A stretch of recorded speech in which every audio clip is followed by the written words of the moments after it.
Isang ngayon na nisunod sa ako'y biho nang pigilin doon na si solo din. Nakulat mo nagiging pagkakoy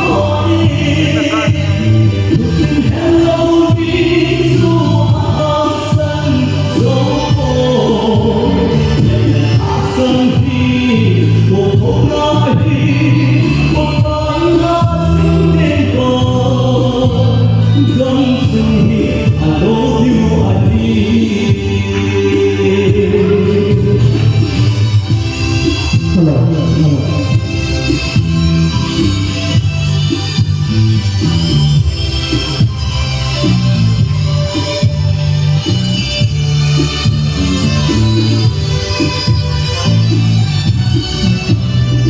Upang ay duka ng langkay, hindi ka tumit.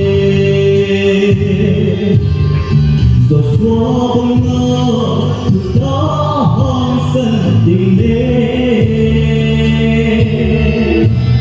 nang ikana o kinisang mo sa lufin, nang bilang ko